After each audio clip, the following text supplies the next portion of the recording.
Ermənilərin bura köçürülməsi, ermənilərin burada aborigeni olmaması. Bu barədə əcnəbi tarixçilər nə deyir?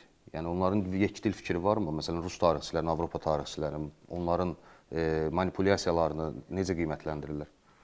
Bir dəfə çıxışlarımın birində də demişdim ki, əgər Çar Rusiyası Osmanlı imperiyasına qalib gəlsəydi vaxtilə, yəni daha çox onlar arasında bilirik ki, müharibələr gedibdi, tarixdə heç zaman erməni dövləti yaranmayacaqdı. Bu bir məsələ. Digər məsələ, Avropa dövlətləri, Avropa tarixçiləri məhz ermənilərin onların beyninə yeritdiklərindən istifadə edirlər.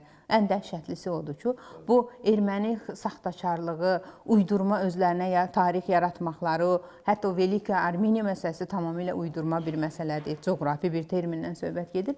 Bunlardan istifadə edirlər. Yəni biz onlara həqiqi tarix onların əlində yoxdur, belə deyək ki, onlar istifadə etmək istəmirlər. Çünki erməni məsələsi təkcə Çar Rusiyasının deyil, bütün güc dövlətlərinin əlində, belə deyim, şərq dövlətlərinə qarşı bir maşa rolunu oynayıbdır. Hər zaman istifadə eləmək istəyiblər, işğalçılıq siyasəti yeritmək üçün xristianları müdafiə bəhanəsi adı altında, hətta Çiğamyans adlı erməni keşişi var.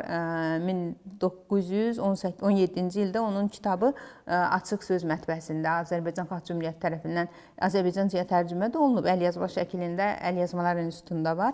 Demək, onlar hər zaman o da itiraf eləyir ki, Şərqin müsəlman dövlətlərinə qarşı Avropa istifadə edib. Əslində, indi tarixçilərdən siz dediniz, güc mərkəzləri istifadə etməyə çalışıb. Tarixçilər isə ermənilərin yazdıqlarını bir növ təkrar etmək edirlər. İndi son dövrlərdə, məsələn, bəzi Avropa tarixçiləri var ki, artıq bu saxtakarlıqları görə bilirlər. Tarixin, belə deyim, ilkin mənbələrə baxa bilirlər ki, bu faktlar nə qədər saxtalaşdırılıb. Vəziyyət yəni hazırda bu cürdür. Amma əksər tarixçilər ermənilərin dediklərini bir növ təkrar edirlər.